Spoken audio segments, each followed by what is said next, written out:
Okay, in this first one, we're going to talk about the different brushes and what they do. Before I get into that though, you'll notice I only taped part of my paper. Normally you would tape every side, but we're going to cycle through a lot of sheets, and so this is just for practice, and I could talk about more about paper later.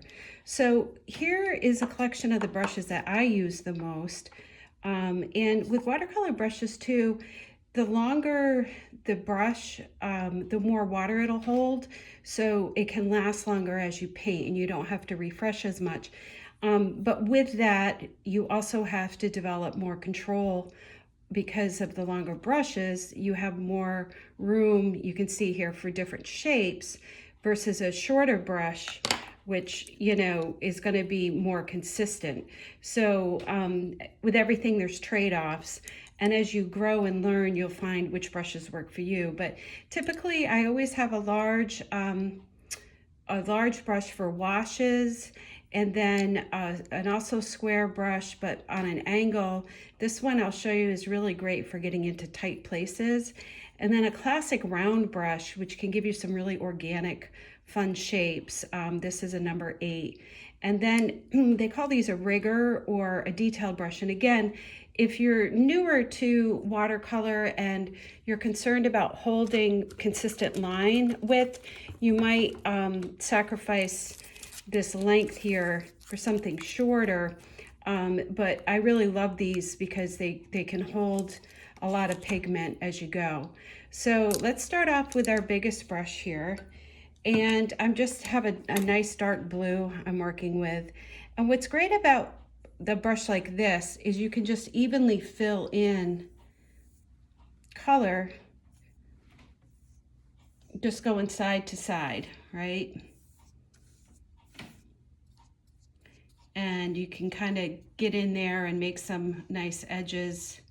And notice what I'm doing here too for my edges. This is another great thing about these square brushes is, you know, I can come down, but then if I need to make a thin line, so it's really handy while you're working if you need to make thin and thick lines. I put one over a little bit because of this shape. I'll use this brush too to make what we call a wash, and I'll show you that. With watercolor, you can paint wet on wet or wet on dry. And so what I've done here is I've just layered in some water. You can see that glistening there. And now what I'm going to do is take this brush and I want to go from dark to light. So what I did is I put in my pigment. Now I'm just rinsing out my brush. Another handy thing to have while you're working is a sponge or something to wipe your brush with. And notice I'm also tipping my board a little bit. And I'm just wiping off some pigment here because I want it to go lighter. And that's one of the really fun things about watercolors. You can have the water do the work for you. So now I'm getting closer. And when I pull my brush off of the camera, I'm just cleaning, I'm just wiping it on a towel. This allows me to just pull the pigment that's on the brush off. And because it's wet on wet, when I come back in, see how my brush lifts some of that pigment? So you can play around with this idea of going from light to dark. And I guess I want a little bit darker up here. And again, don't be afraid to tip your board and let the water do some of the work for you. Gravity can be your friend in watercolor. So those are some of the typical uses I have for the square flat brush. So play around with that, and let's move on to the next one. Next, I want to use kind of its cousin here. It's a flat brush, but notice how it has this nice angle to it. And one of the things I love about this is, and again, I'm going to make just a wet circle here, just with water. And I'm going to go back into my blue. And now what I can do is, if you notice, I'm keeping that one edge on the dry paper, or trying to here. And then The other edge is going into that wet circle. And this is a great brush to do these things with because you can get that band of brush, but still be able to control that front edge. And you can have some really fun effects like that because here the water's kind of taken over. Another thing I use this brush for a lot is when I really need to get into that corner. You know, I was showing you with that other brush, just the straight flat. This one makes it a little bit easier to get into these corners right here. It's almost like that's why a trim brush for painters, house painters, is usually angled, right?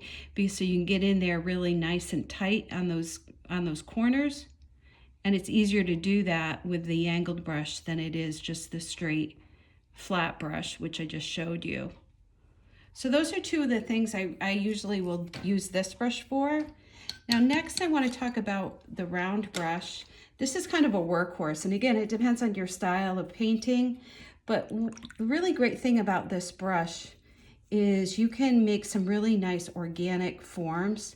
So I've just loaded this up with paint, and notice when I can pull it, I can press down and get big, and then I can pull up. And so it's a nice way to get kind of varied line widths, or maybe you need to just do some quick thin lines and you don't want to switch brushes as you're working. So this is kind of a really nice, like I said, kind of a workhorse because you can toggle between thick and thin, and you know, and get some really neat organic shapes with it. And then lastly is what a detail brush, or they call them a rigger. Mine is pretty long here. You can use ones that are shorter. And always, too, when you're done with your brushes, you always want to clean them and then reshape them and lie them flat. Because this is a brush, definitely, if you leave in your water, it's going to end up bent. I've done that before. So I'll just turn my board around here. And this is truly a detail brush. And again, right now I'm painting wet on dry, but notice how long I can go with this color. You can see it's starting to get lighter and lighter as I'm losing pigment. That's kind of cool. And again, for me, I like it because I don't lose flow as I'm working, that I can just keep painting. And this won't have as much, varied line width like the round brush. Where are you, round brush? Because this brush, unlike the round brush, is all the same width all the way through.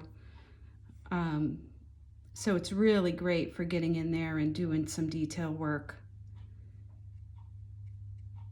And like I said, it holds your pigment. So those are kind of your basic brushes. You got your flat. You got your flat with an angle.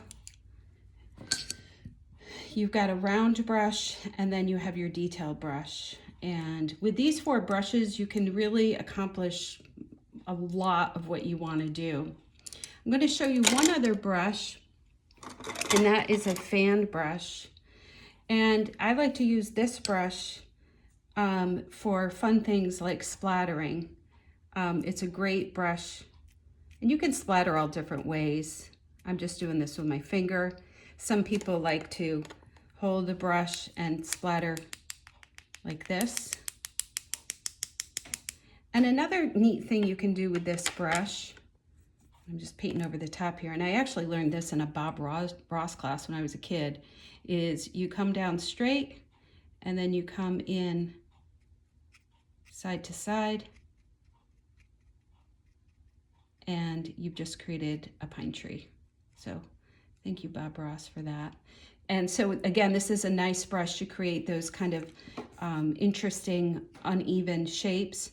Another thing you can do with this brush, like once it's loaded and split up like mine, is it's a great brush for making grasses. You can see that. Okay, well that's about it for the major parts of using brushes.